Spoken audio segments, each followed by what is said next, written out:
Hi hello నమస్తే welcome to Q news. నేను మీ చందు. తెలంగాణ రాష్ట్రంలో రోజుకో కొత్త పార్టీ పుట్టుకొస్తుంది. అయితే ఈ పుట్టుడు కార్యక్రమాలు బారసాలలు కాకముందుకే మద్దతు ఇచ్చిన వాళ్ళందరూ మాయమైపోతున్నారు.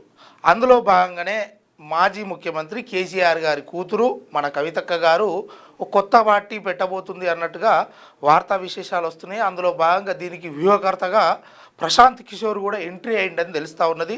నిజంగా మరి ఈ కొత్త పార్టీ పెట్టడానికి కవితక్క పార్టీ ఎవరి కోసము అనేది ఈరోజు మాట్లాడుకునే ప్రయత్నం చేద్దాం. తెలంగాణ రాష్ట్రంలో ఎన్నో పార్టీలు ఉన్నప్పటికీ వాళ్ళ నాయన పార్టీ అయినటువంటి బీఆర్ఎస్ పార్టీని కాదని కవితక్క ఇంట్లో పంచాయతీని తీసుకొచ్చి ఇప్పుడు ఓ పార్టీ పంచాయతీగా కాకుండా ఇంట్లో పంచాయతీ తీసుకొచ్చి పార్టీ దిశగా అడుగులేస్తున్న విషయం వీళ్ళందరికీ తెలిసిందే. అయితే మరి పార్టీ పెట్టాలంటే కూడా కొన్ని గుణగణాలు ఉండాలి, వాటికి సంబంధించి ఒక విషయం పట్ల స్పష్టమైనటువంటి అవగాహన ఉండాలి, ఆ పార్టీ పెట్టేటోళ్ళకి ఏమేమి ఉండాలి, ఇవన్నీ అంశాలను ఒకసారి చూసుకునే ప్రయత్నం చేద్దాము.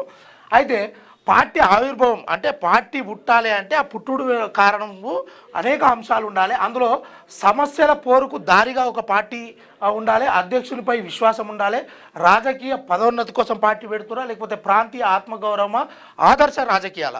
మరి ఇలా కవితక్క ఏ టైప్ ఆఫ్ అనేది చూసుకుంటే సమస్యల పోరుకు దారిగా ఈ పార్టీ పుడుతుంది అని అనుకుంటే మరి బీసీ సమాజం కోసం ఇప్పుడు ప్రస్తుతం రిజర్వేషన్ల పర్వం వెల్లువెత్తున్న కారణంగా మరి బీసీల కోసం పార్టీ పెడుతుందా అంటే అక్క బీసీ కాదు కదా, మన దొరగారి బిడ్డే, పాత 10 సంవత్సరాలు పరిపాలించినటువంటి కేసీఆర్ గారి కుమార్తె.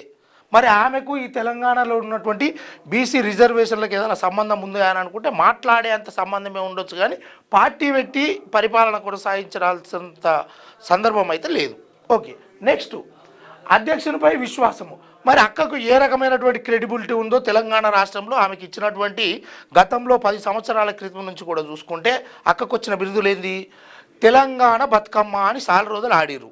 ఆ తర్వాత మొన్ననే కేసుకు పోయి బయటికి వచ్చినటువంటి కవితమ్మ గారికి లిక్కర్ రాణి అని పేరు పెట్టిరు.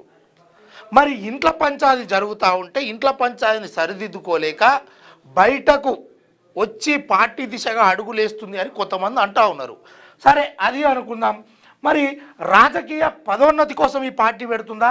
ఎందుకంటే వాళ్ళ నాయన ఉన్నప్పుడే ఎంపీ సీట్ ఇచ్చిండు, ఎమ్మెల్సీగా గెలిపించిండు ఒకసారి. మరి ఇప్పుడు మంత్రి సీఎం అయిదామనుకొని పార్టీ పెడుతుందా? ఆ కారణం కూడా చూసుకుంటే అందులో ఈమెకి అది లేదు. సరే ప్రాంతీయ ఆత్మగౌరవం అందామనంటే ఎన్నో పార్టీలు పుట్టినాయి, అందులోనే మాయమైపోయినాయి.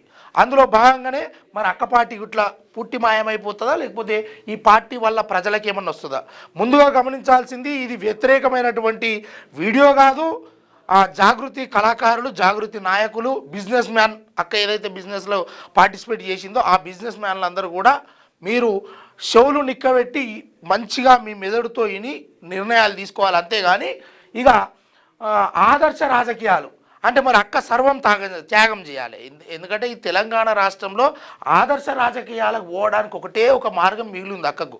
ఎందుకంటే పార్టీలు ఉన్నాయి, ఓలల చేతులు ఉన్నాయి, ఇవన్నీ ఇప్పుడు వెలుమొల్ల పార్టీ ఉంది, కాంగ్రెస్ అంటే రెడ్డోళ్ళ పార్టీ అంటారు, లేకపోతే బీజేపీ పార్టీ ఈ వైశ్యుల పార్టీ, లేకపోతే ఇంకో హిందూ మతం ప్రచారం పార్టీ అని మాట్లాడుతూ ఉంటారు కదా.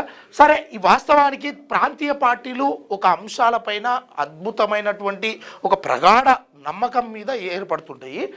మరి గతంలో చూసుకుంటే ఆంధ్రప్రదేశ్ ఉన్నప్పుడు అప్పట్లో తెలుగుదేశం పార్టీ ఆవిర్భవించడానికి ఎన్టీఆర్ గారికి ఉన్నటువంటి ఎన్టీఆర్ గారి పైన ఉన్నటువంటి విశ్వాసం మేరకే ఆ పార్టీ అనేది ఏ ఆకాంక్ష మేరకు తెలుగు ప్రజల ఆత్మగౌరవంతో ఏర్పడినటువంటి ఒక నినాదం తోటి పార్టీ స్థాపించడం జరిగింది తెలుగుదేశం పార్టీ. అది 9 నెలలలో అతి స్వల్ప కాలంలో అధికారంలోకి తీసుకొచ్చినటువంటి ఘనత ఎన్టీ రామారావు గారు. అక్కడి నుండే పుట్టినటువంటి అంటే చిన్నపిల్లలుగా ఎదిగినటువంటి ఈ ప్రస్తుత రాజకీయ నాయకులు కావచ్చు, లేకపోతే వాళ్ళను ఆదర్శవంతంగా తీసుకున్నటువంటి కొన్ని ప్రాంతీయ పార్టీలు కావచ్చు, ఆ బేస్డ్గా జరిగింది. సరే, కేసీఆర్ గారు కూడా తెలంగాణ రాష్ట్ర ఏర్పాటు స్వరాష్ట్రమే స్వప్నంగా, అటు చంద్రబాబు నాయుడు గారు మంత్రి పదవి ఇవ్వకపోతేనో ఈ తెలంగాణ రాష్ట్రం మాది మాకు కావాలి, నీళ్లు నిధులు నియామకాలు అన్న అంశం పైన భారీగా కొట్లాటను విధించి తెలంగాణ రాష్ట్రంలోని ప్రజలందరినీ ఒక తాటిపైకి తీసుకొచ్చి 14 సంవత్సరాలు తెలంగాణ రాష్ట్రంలో టీఆర్ఎస్ అనే పార్టీని కొనసాగించిన తర్వాత 14 సంవత్సరాల తర్వాత సారు తెలంగాణ ప్రాంత పోరాటం మీద తెలంగాణ రాష్ట్ర సమితి అనే పేరు మీద తెలంగాణ రాష్ట్రాన్ని స్వప్నం చేసుకోవడం జరిగింది. సరే, మరి ఇప్పుడు కవితకు ఈ రకంగా చూస్తే ఇటు క్రెడిబిలిటీలో ఎన్టీఆర్ ఉన్నాడు, ఇటు కేటీఆర్ ఉన్నాడు. మరి ఇక్కడ కవితకు ఏ రకమైనటువంటి క్రెడిబిలిటీ ఉంది? సరే, అది బోని. మరి వీళ్ళంటే ఈయన 9 సంవత్సరాల అధికారంలోకి తెచ్చిండు, ఈయన 14 సంవత్సరాలకు వెలమదొర అధికారంలో తీసుకొచ్చారు. కానీ మరి కవితకు ఎన్ని సంవత్సరాలు పడుతుంది? ఇదంతా జాగృతి నాయకులు మరియు ఈ బిజినెస్ మ్యాన్ క్యాండిడేట్లు అందరూ నిమ్మలంగా ఆలోచించుకోవాలని చెప్పి చెప్తా ఉన్నారు. అయితే మరి ఇక్కడ మాత్రం సబ్జెక్టు ఏందో ఇది మీరే అర్థం చేసుకోవాలి.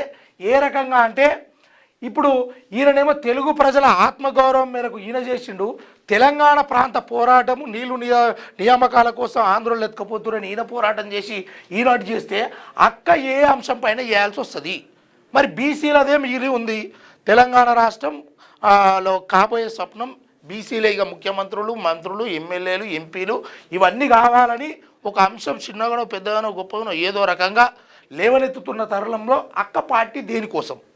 మరి అక్కనే ఈ విషయంలో పూర్తిగా బయటికి తీసుకొచ్చి ఈ జనాలకు అర్థమయ్యే విధంగా చెప్పి ఈ ఇతర వ్యక్తులకు అర్థం కాకుండా పర్వాలేదు, కానీ అక్క మిమ్మల్ని నమ్మేటోళ్ళు, మీ నాయకులు, మీ కార్యకర్తలో, మా జాగృతి సోదరులకో సోదరీమణులకో అర్థమయ్యన్నా మీరు ఒక విషయాన్ని చెప్పి మీరు ఈ పార్టీని, ఎందుకంటే ఎవరి మనోభావాలు దెబ్బతినకుండా ఎవరైనా పార్టీ పెట్టుకునేటువంటి స్వేచ్ఛ తెలంగాణ రాష్ట్రం కాదు, యావత్ భారతదేశంలో ఉన్నది. అందులో భాగంగానే మీరు మీ పార్టీని కూడా స్వాగతించాల్సిందే. స్వాగతిస్తున్నాం, కానీ ఒక కాజు అనేది ఉండాలి. మనది ఏ కాజు? తెలంగాణ మరో అగ్నిగుండంగా మారబోతుందా లేకపోతే ఏమవుతుంది అనేది మీరే ఆలోచించి ఆ ప్రశాంత్ కిషోర్ గారితోటో లేకపోతే మీరే స్వయంగా ఒక కంక్లూజన్కి వచ్చి సర్వత్యాగానికి సిద్ధపడితే తప్ప మీరు తెలంగాణ రాష్ట్రంలో పార్టీని కొనసాగించే విధానం అయితే లేదని చెప్పేసి అందరు అనుకుంటా ఉన్నారు. ఇది ప్రజల నిర్ణయం మేరకు ప్రజల కొరకు చేస్తున్నటువంటి వీడియోగా చూసి ఆనందించి మీ మెదడుతో ఆలోచించి ఆ రకంగా అడుగులేస్తారని కోరుకుంటున్నా. విశ్లేషణ చేయడం వచ్చా? అన్యాయాన్ని ప్రశ్నించడం తెలుసా?